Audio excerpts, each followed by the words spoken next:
ہوا میں control of the year حاصل نہیں کرتے، اور وہ پاکستان نے سیکھا شروع میں ارلی سٹیجز پہ. اور ہمارا دشمن کیونکہ بڑا بھی تھا، زیادہ ریسورسز بھی تھے اس کے پاس، تو ہمارا بڑا ضروری تھا کہ ہماری ٹریننگ جو ہے بہت مضبوط بنیادوں پہ ہو، and we should be able to fight out numbered. بالکل اور صحیح. اس وجہ سے جو اصغر خان صاحب نے اور نور خان صاحب نے انسٹیٹیوشنز بنائے، ان پہ بہت توجہ دی اور بالکل صحیح. ٹریننگ کے سٹینڈرڈز کو کمپرومائز نہیں کیا. بالکل صحیح. وہی انسٹیٹیوشنز جو ہیں آج بھی چل رہے ہیں.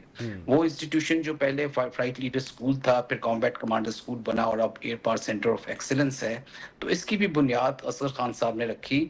اور اس کی بیسک وجہ یہ تھی کہ ہم ادھر سے جو ہیومن ریسورس نکالیں گے وہ ایک ایسی مطلب ایک فرسٹ کلاس قسم کی اور ایک بہت ہی اعلیٰ درجے کی مہارت رکھتی ہوگی.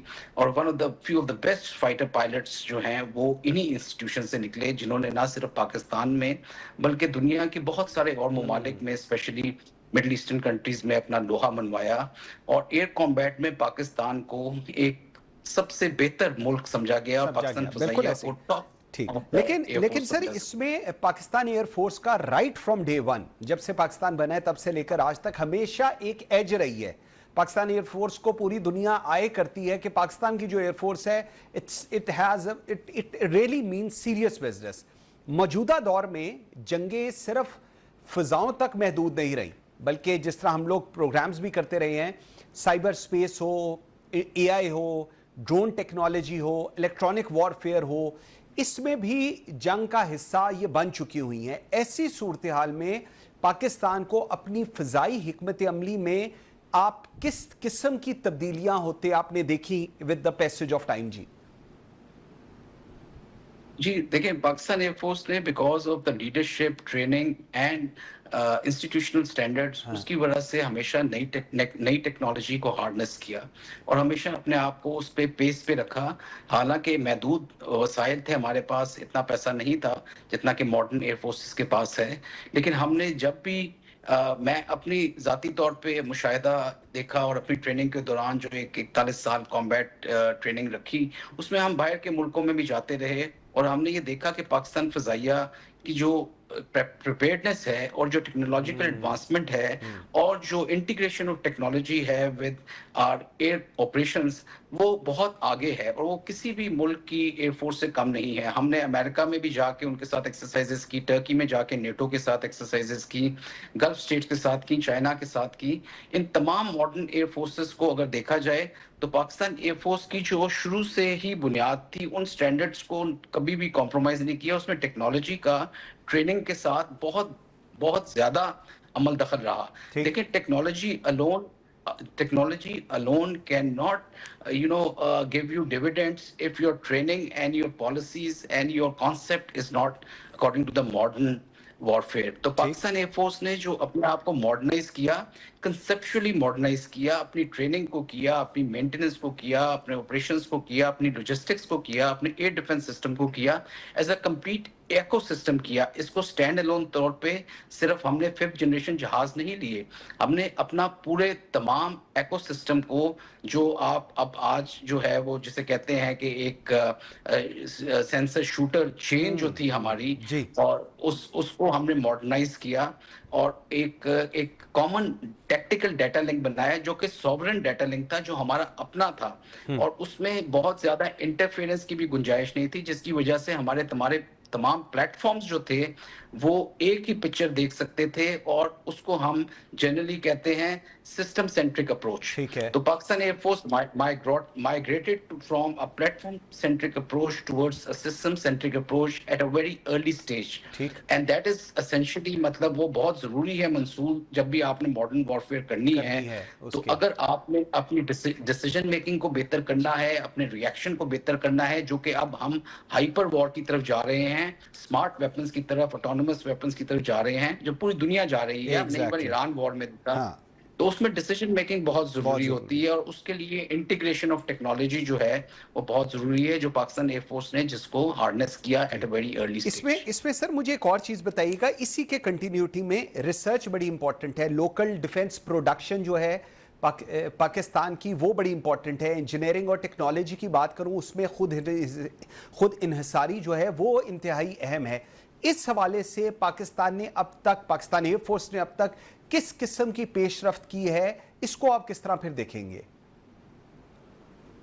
جی بالکل، دیکھیں جو ڈیفنس پروڈکشن ہے وہ پاکستان ایئر فورس نے definitely is one of the only air forces کے جو اپنا جہاز بھی بنا رہی ہے، انٹیگریشن بھی کر رہی ہے، نیسٹیپ بھی آپ نے بنایا اتنے ماڈرن لائنز پہ جو ہے اپنے سسٹمز بھی لے کر آئے، ٹی او ٹی بھی ہوئی آپ کی ٹرکی کے ساتھ، چائنا کے ساتھ، یہ تمام چیزیں ہوتے ہوئے بھی آپ نے اپنا ایک کمبیٹ ایج جو ہے اس کو مینٹین کیا۔ ہیونگ سیڈ دیٹ، دیکھیں جب بھی آپ ڈیفنس پروڈکشن کی بات کرتے ہیں تو یہ again it's a complete overall ecosystem جس میں تمام سروسز کو اور ایون نیشنل لیول کے ریسورسز کو اکٹھا ہونا چاہیے۔ اس کے ٹرو ڈیویڈنڈز ہم تب لے سکتے ہیں جب پبلک پرائیویٹ پارٹنرشپ ہو اور اس کے ساتھ آپ کا جو یونیورسٹی ہے یا آپ کا اکیڈیمیا ہے اور R&D ہے اس کو اکٹھے انٹیگریٹ کیا جا سکے۔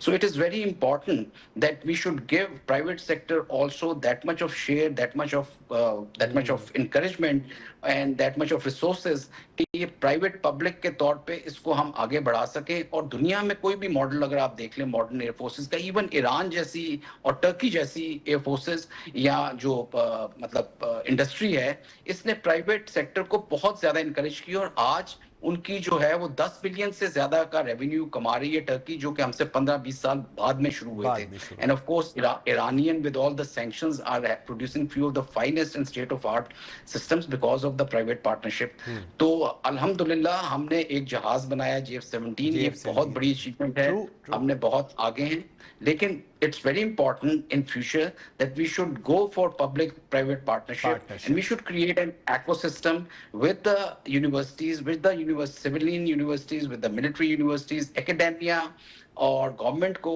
اور انڈسٹری کو، ان تینوں کو اکٹھا ہونا پڑے گا، تب ہم انشاءاللہ تعالیٰ جا کے۔ سر لاسٹ مجھے ذرا بتائیے گا، یوم آزادی آج 14 اگست ہے، ہمیں قربانی، اتحاد، قومی ذمہ داری کا درس دیتا ہے۔ آپ کے نزدیک نوجوان نسل کو جب حب الوطنی صرف نعروں کے ذریعے نہیں بلکہ عملی زندگی میں کس انداز سے سکھائی جا سکتی ہے؟ منصور، میں اس میں صرف 2 چیزیں کہوں گا جو بہت امپورٹنٹ ہے۔ سب سے پہلے تو ہمیں اپنے آپ کو دیکھنا چاہیے اور ہمیں یہ دیکھنا چاہیے کہ what we can do for the country، اور ہمیں اپنے آپ کو ٹھیک کرنا چاہیے۔ جو ایک خودی کا درس علامہ اقبال نے دیا، اور انہوں نے یہ کہا کہ اپنے من میں ڈوب کر پا جا سراغ زندگی، اور پھر انہوں نے یہ بھی کہا کہ تو راز کن فقاں ہے، اپنی آنکھوں پر عیا ہو جا، خودی کا رازداں ہو جا، خدا کا ترجمہ ہو جا۔ تو اپنے آپ کو ہم پہلے اگر ٹھیک کرتے ہیں تو پھر ہم آگے بڑھتے ہیں اور ہم جو ہے نیشنل لیول پہ آ سکتے ہیں۔ سب سے پہلے ہمیں اپنا کیتھارسس کرنا چاہیے اور کوشش یہ کرنی چاہیے کہ ہم کیا کنٹریبیوٹ کر سکتے ہیں۔ دس از آلویز آپ کا ٹائم ہوتا ہے کہ آپ نے نیشن کو پے بیک کرنا ہوتا ہے، وہ آپ کو کرنا چاہیے۔ Having said that, national level پہ بھی ہمیں سب سے زیادہ جو امپورٹنس دینی چاہیے وہ ہیومن ریسورس کو دینی چاہیے۔ انفارچونیٹلی ہم نے ہیلتھ اور ایجوکیشن کو بہت نیگلیکٹ کیا ہے۔ آج اگر 7 کروڑ بچہ آپ کا اسکول گوئنگ ہے، اس میں سے تقریباً 3 کروڑ بچہ آپ کا آؤٹ آف اسکول ہے، which is almost 1/3 of the total population۔ Human resource ایک کنٹری کی سب سے بڑی اسٹرینتھ ہوتی ہے اور نیشنل سیکیورٹی ہوتی ہے، اس کے اوپر انویسٹمنٹ آپ کی سب سے اچھی انویسٹمنٹ ہوتی ہے۔ جو ہم نے سنگاپور کا ماڈل دیکھا، لی کوان یو نے ایک چھوٹے سے آئی لینڈ کو ٹرانسفارم کر دیا into a world power because of the human resource and the strength of human resource۔ So انشاءاللہ ہماری ہیومن ریسورس بہت زیادہ ہے، ینگ جنریشن ہماری 65% سے زیادہ ہے جو 35 سے کم ہے، یہ ہمارا سب سے بڑا ایسٹ ہے۔ اس کے اوپر اگر ہم انویسٹ کریں گے تو we will be able to change the destiny of our country۔ بالکل ٹھیک۔ Welcome back after the break. جی ناظرین، مجھے جوائن کیا ہے لیفٹیننٹ جنرل غلام مصطفیٰ صاحب نے۔ سر تھینک یو ویری مچ، بہت شکریہ آپ کے ٹائم دینے کا۔ سر آزادی کے بعد پاکستان کو روایتی جنگوں کے ساتھ ساتھ دہشت گردی کا سامنا ہے، ہائبرڈ وارفیئر کا سامنا ہے، سائبر حملوں کا سامنا ہے، اور اطلاعاتی جنگ جیسے چیلنجز کا بھی سامنا ہے۔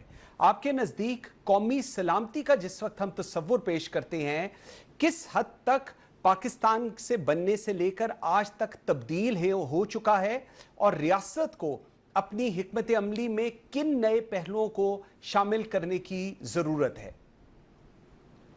Thank you, Rasool, for having me on the program. سر اس میں کچھ دل کا درد بھی ہے، کچھ شکایتیں بھی ہیں، کچھ گلے بھی ہیں، لیکن آخرکار پاکستان ہے۔ بے شک مسور میں ایک آپ کو یہ بات بتا دوں، سر، پاکستان سے باہر تم اور میں کوئی حیثیت نہیں ہے ہماری. ٹرو. دنیا کے کسی ملک میں میں کہہ رہا ہوں آپ کو, انکلوڈنگ جو سو کالڈ ہمارے اسلام آباد میں, پاکستان کی بغیر آپ کچھ نہیں ہے. ٹھیک. دیٹ از واٹ, جو آزادی میرے لیے جو مطلب رکھتی ہے, اس نے مجھے ایک شناخت دی ہے پاکستانی ہونے کی. اب اس کو چیلنجز تو پہلے دن سے درپیش تھے, کیونکہ کانگریس نے جب پہلی میٹنگ تھی جس کو نہرو صاحب خود چیئر کر رہے تھے, انہوں نے لکھا تھا کہ پاکستان ایک غیر فطری ریاست ہے, ختم ہو جائے گی, نہیں تو بطور شمشیر ختم کر دی جائے گی. یہ وہ بیسز ہے جس سے پاکستان کی سیکورٹی کو آپ کو سوچنا پڑتا ہے. اس کے بعد پھر آہستہ آہستہ اللہ نے کیا, معاملات بہتر ہوتے گئے, لیکن ہمارا ایک بازو ہم سے علیحدہ ہو گیا. مشرق پاکستان بالکل وہ ایک بہت بڑی ٹریجڈی ہے, اور مجھے ایسے لوگ جو اس وقت وہاں پر تھے وہ اس کو کبھی بھول نہیں پائیں گے. زخم سے بھرے گا نہیں, کبھی بھر نہیں سکتا یہ زخم. اس سلسلے میں آپ کو جو چیز بتانا چاہتا ہوں کہ جنوری 72 کو جب ہمیں بذریعہ ریل مشرقی اس وقت کے مشرقی پاکستان سے بھارت میں لایا جا رہا تھا, جی, وہ کلکتہ کے پاس ایک ریلوے اسٹیشن ہے بردوان, وہاں ہماری گاڑی کھڑی ہوئی. سر. ہم کچھ 4-5 دن سے بھوکے تھے, تو مجھے ذمہ داری ملی کہ میں جا کے کچھ کھانا پینا لے کے آؤں کہیں نہ کہیں چھپ چھپا کے. ٹھیک. میرے پاس پرنٹنگ کرنسی تھی, بہرحال میں گیا چھپ چھپا کے سکھوں سے وغیرہ وغیرہ سے. میری داڑھی شاڑی بڑی ہوئی تھی, میں کوئی زیادہ شریف آدمی لگ نہیں رہا تھا. تو میں چلتے چلتے مجھے ایک فیملی نظر آئی سر. جو مجھے لگا مسلمان ہے, ٹھیک. اور وہ فیملی ساری رو رہی تھی. اوکے. اس میں سے میری عمر, اس وقت میری عمر جو لوگ نوجوان بھی تھے, بچیاں بھی تھیں, بچے بھی تھے, اور بزرگ بھی تھے, اور سب رو رہے تھے کھڑے ایک لائن میں کھڑے ہوئے. ایسا مجھے عجیب سا لگا. میں پاس سے گزرتے ہوئے, میں نے چونکہ بنگال کا حصہ ہی تھا تو میں نے بنگالی سیکھی ہوئی تھی تھوڑی سی, تو میں نے بنگالی میں ان سے سلام کیا, ان سے بات کی, تو چونکے. انہوں نے پھر باقاعدہ مجھ سے بات کی شروع کی, اردو میں بات شروع کی. میں نے کہا آپ رو کیوں رہے ہیں؟ اس نے کہا کہ ہم رو اس لیے رہے ہیں. اور یہ بردوان اسٹیشن وہ ہے, اگر پاکستان سے ہم ٹرین پہ چلیں تو 5 دن لگے وہاں پہنچنے کے لیے, اتنا دور ہے وہ ہم سے. ٹھیک. اس شخص نے پاکستان دیکھا ہوا نہیں تھا, اور وہ مغربی بنگال میں اس وقت بھی اور آج بھی آپ دیکھیے تو مسلمانوں کی جو پروسیکیوشن جاری ہے وہاں. جی بالکل ایسے. اس نے مجھے کہا کہ جب تک پاکستان مضبوط تھا, یہ بنیا, یہ ہندو ہمیں ہاتھ نہیں لگا سکتا تھا, دیکھ نہیں سکتا ہماری طرف. اب پاکستان کمزور پڑ گیا ہے تو یہ ہندو میں چھوڑیں گے نہیں. 1972 کی میں بات کر رہا ہوں آپ سے. بالکل صحیح. ایسے شخص نے بات کی جس نے پاکستان نہ دیکھا, نہ پاکستان آنا تھا, نہ ہی پاکستان سے سوائے اس کے جذباتی رشتے کے اور کچھ نہیں تھا. بالکل ٹھیک. پھر یہی بات مجھے راجستھان کے نوجوان نے ایک ایسی جگہ پہ کہی جہاں پہ کوئی جھوٹ بول نہیں سکتا. اس نے کہا پاکستان تو آپ نے بنا لیا, لیکن پاکستانیوں کو آپ چھوڑائیں. پاکستان نے بنا لیا اور پاکستانیوں کو آپ چھوڑائیں ہیں. چھوڑائیں وہاں. تو ہمارے ساتھ جس میں ذکر کرتا جا رہا ہوں, پھر سٹیج آ گئی کہ پاکستان کو احساس ہوا کہ ہم نے اپنی سلامتی کے لیے کچھ بڑا کام کرنا ہے. جی. اللہ نے آپ کو نیوکلیر پاور بنا دیا. بے شک. اللہ نے آپ کو اتنی ہمت دی, اتنی عقل اور ہوش اور سب کچھ دیا کہ آپ نے دنیا کے بہترین لانچنگ سسٹم کو ڈیولپ کر لیا. بالکل صحیح. آپ کے نیوکلیر پروگرام پہ کسی کو کوئی شک نہیں رہا. اس سے ہمیں ایک یہ احساس ہوا کہ پاکستان کو اللہ تعالیٰ نے ایک ایسی طاقت ودیت کی ہے جس سے پاکستان ایک مضبوط ملک بن جائے گا. بالکل صحیح. بے شک. اب آتے ہیں کہ اب کیا ہو رہا ہے پاکستان کے ساتھ. پاکستان کے چیلنجز بہت سارے بدن ہیں, وداؤٹ چیلنجز تو ہے ہی. بالکل صحیح. جب میں اور آپ پاکستان کو کسی اور طرح سے دیکھتے ہیں, جب دنیا پاکستان کو دیکھتی ہے تو وہ یہ دیکھتی ہے کہ یہ ایک ایسا ملک ہے, دنیا کے ایسے خطے میں واقع ہے جو پیوٹل ہے مشرق مغرب نارتھ ساؤتھ سب کے لیے جغرافی کے طور پر. بالکل ٹھیک. پھر یہ ایک اسلامی ملک ہے, ہم چاہے مانیں یا نہ مانیں یہ اسلامی ملک سمجھتے ہوں تو. اور پھر یہ ایٹمی طاقت بھی ہے. اور ایک چیز میں اور آپ سے دہرا دوں, 1990 میں 1991 میں ایگزیکٹلی واشنگٹن پوسٹ نے ایک اداریہ لکھا تھا جب سوویت یونین ٹوٹ گیا. انہوں نے کہا جی now that we deviated communism, جبکہ ہم نے ابھی کمیونزم کو شکست دے دی ہے, تمہارا اگلا دشمن کون ہے جس کے خلاف ہم نے لڑنا ہے اور اپنے طرز زندگی کو محفوظ بنانا ہے؟ اس نے لکھا تھا اسلام. اللہ. اب یہ تینوں چیزوں کو آپ دیکھ لیجئے اور آپ یہ دیکھ لیجئے کہ کون کون سے لوگ آپ کے مخالف ہو سکتے ہیں اور کیا کیا کر سکتے ہیں. بالکل صحیح, ایسے ہی. اب جب سے سی پیک کھل کے سامنے آیا ہے نا, اس وقت سے تو دنیا پاکستان کے وجود کو برداشت کرنے کو تیار نہیں. بالکل ٹھیک کہہ رہے. میں بلا تفریح کی بات کر رہا ہوں, جس میں امریکہ شامل ہے, مغربی ساری دنیا شامل ہے, بھارت شامل ہے, افغانستان کو لوگوں نے ساتھ شامل کر لیا ہے. بالکل یہ وہ چیلنجز ہیں جو ایکسٹرنل ہیں آپ کے. انہوں نے پاکستان کے اندر اور پاکستانیوں نے خود ان کے ساتھ مل کر پاکستان کے اندر ایک ایسا ماحول بنا دیا ہے جس سے آپ کو احساس یہ ہو رہا ہے, باوجود اس کے کہ اللہ تعالیٰ نے پچھلے سال پاکستان کو بھارت سے سرخرو کیا, بھارت سے جنگ, بالکل ٹھیک ہے, اس کے باوجود لوگ ابھی بے چینی ہے, سر ایک عجیب قسم کی بالکل ٹھیک ہے ہلچل ہے. لیکن جیل صاحب اس میں مجھے ایک چیز, میں جس طرح بھی آپ بات کر رہے ہیں اسی کی طرف جاؤں. سر ہم نے دہشت گردی کے خلاف 2 دہائیوں پر محیط ایک طویل جنگ لڑی ہے, جس میں ہم نے دیکھا سیکیورٹی فورسز ہوں, فوج, پولیس, قانون نافذ کرنے والے ادارے اور عام شہریوں نے بے شمار قربانیاں دی. اس ساروں کے قربانیوں کے باوجود یہ جو ہمارا ایک ڈھانچہ ہے پورا اوورآل, اور جس کی عالمی تشخص کی اگر میں بات کروں, کیا اس پہ اثرات مرتب ہوئے پاکستان کو لے کر؟ دیکھیے پاکستان کو انسٹیبل رکھنا تو ایک حکمت عملی ہے دنیا کی, وہ ہم ہیں بالکل اور ہم کر رہے ہیں. اور ابھی سب سے بڑھ کر بات دیکھیے جو وزیر داخلہ نے بات کر دی ہے, وزیر داخلہ جو 3 سال مطلب پہلے چیف منسٹر رہے پنجاب کے, اس کے بعد وزیر داخلہ وہاں پہ ہیں, ان سے بہتر تو اس نظام کو کوئی نہیں سمجھ سکتا نا. جب انہوں نے یہ بات کر دی کہ بھئی یہ نظام ٹھیک نہیں ہے, چل نہیں سکتا, میں اس کی تھوڑی میں جس طرح میں سمجھتا ہوں وہ آپ سامنے رکھ دے رہا ہوں جی. یہ نظام اتنا بھاری ہو چکا ہوا ہے, اتنا یہ فرسودہ ہو چکا ہوا ہے کہ یہ لکڑی کی طرح جس طریقے سے اس کو یہ دھرام سے نیچے گرنے والا ہے. اس میں ہماری گورننس اتنی بڑی ہے کہ وہ ایک بوجھ ہے ہمارے لیے, جس کی وجہ سے آپ دیکھیے کام آپ کے ہونے سے رہ گئے ہیں سارے.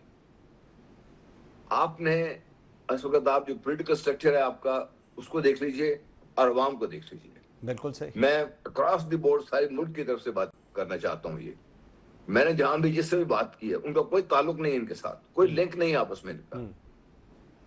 مطلب حکومت کا اور عوام کا, ایک سیاسی حکومت کا اپنے عوام کے ساتھ اگر لنک نہیں ہے تو پھر حکومت کس کام کی ہے پھر؟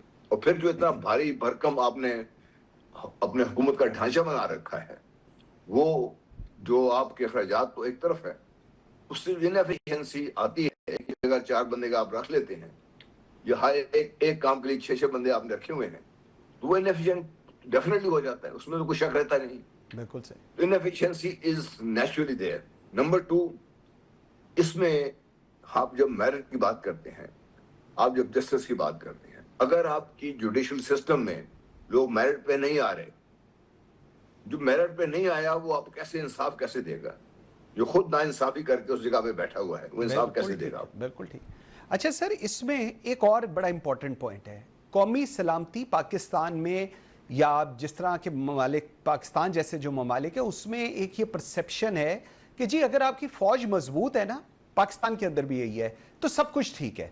قومی سلامتی صرف مضبوط فوج سے نہیں, ایک مستحکم معیشت سے ہوتی ہے, جس طرح بھی آپ ذکر کر رہے ہیں سیاسی استحکام سے ہوتی ہے, قومی یکجہتی سے ہوتی ہے, اور سب سے امپورٹنٹ بات جو آپ نے ارلیئر کی ہے کہ مؤثر حکمرانی سے وابستہ ہے. یہ ساری چیزیں ایکسیپٹ دین کہ ہماری فوج بہت تگڑی ہے, باقی ساری چیزوں میں ہم لیپسز کے اوپر ہیں. سارے کے بعد کوئی سمجھنے کو تیار نہیں, کوئی ماننے کو تیار نہیں, کیوں؟ دیکھیے میں چیز ایڈ کرنا چاہتا ہوں سر. فوج کسی بھی ملک کا یا اس کے ہتھیار کسی بھی ملک کی سیکورٹی کا معیار تو معیار میں شامل ہے، لیکن پرائرٹی میں بہت نیچے آتی ہے. سب سے بڑی پرائرٹی ہے آپ کے 25 کروڑ عوام. بالکل صحیح. اگر یہ مؤثر ہیں، اگر یہ اپنے آئیڈیا پاکستان کے ساتھ اٹیچ ہیں، لیکن ان کا جو مؤثر ہونا ہے وہ شک و شبہ سے بالاتر ہے اس سے. بالکل صحیح. کیونکہ ہم نے ہیومن ریسورس ڈیولپ کرنے کی کوشش نہیں کی. اب اس طرح آئیے آپ بالکل ٹھیک ہے. اس قسم کے لوگ جو آپ کے ملک کو کہیں سے کہیں لے کے جا سکتے ہیں اگر آپ ہیومن ریسورس ڈیولپ کر لیں.